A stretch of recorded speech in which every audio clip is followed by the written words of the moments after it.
Muxuu yahay damaca Itoobiya ee la wadaagtay madaxweynaha dalka Turkiga Rajab Tayyip Erdogan xilli la filayo in maalinta beri dalka Turkiga uu ka furmo wadahadallo toos heer wasiir ah oo labada dal ee Soomaaliya iyo Itoobiya. Waxaan muuqaalkan ku soo koobi doonaa xogihii ugu dambeeyay ee wadahadalladaas iyo shuruudaha dowladda federaalka Soomaaliya iyo dalabka Itoobiya.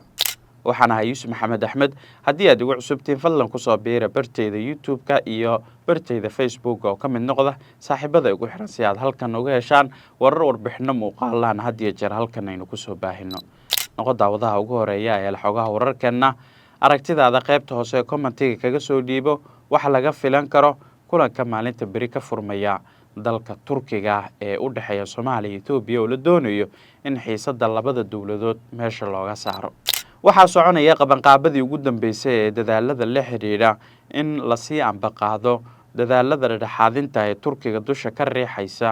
ee u dhaxeeya dawladaha Soomaaliya iyo Itoobiya kaasoo salka ku haya sidii labadan dawladood la isugu soo dhaweyn lahaa isla markaana meesha looga saari lahaa madmadowga dhinaca diblomaasiyadda ku qotoma ee ka dhashay heshiiskii qariska tuurnimada ahaa Abiy Ahmed kol hore uu la gaaray madaxweynaha Somaliland Muuse Biixi Cabdi. magaalada Istanbul ee dalka Turkiga ayuu si rasmi ah kulankan maalinta beriyaha uu kaga furmayaa waxaase jirtay saacadii ugu dambeeyay dhaqdhaqaaqyo ay dowladda Turkiga waday ee ku aadan sidii kulankan foolka oo noqonaya wajigii labaad ee shirkan oo ka soo hormaraya kii hore waqtigii la iclaamiyay ee ahayd in 2 September la isugu yimaado.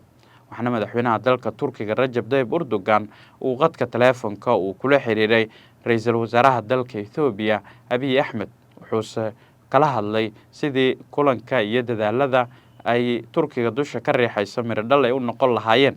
Rajab Tayyip Erdogan ayaa la wadaagay ra'iisul wasaaraha dalka Itoobiya sida Turkiga ay kaga go'an tahay in dadaalada ay ku dhexdhexaadinayaan labada dawladood ay noqdaan mid guuleysta. wuxuuse uu ra'iisul wasaaraha Itoobiya hordhigay dalab ah in marnaba uusan qaadin tallaabooyin carqaladeyn kara dadaalada Turkiga ee wadahadalladan ku qotoma. waxaana sidoo kale barta X ee ra'iisul wasaaraha dalka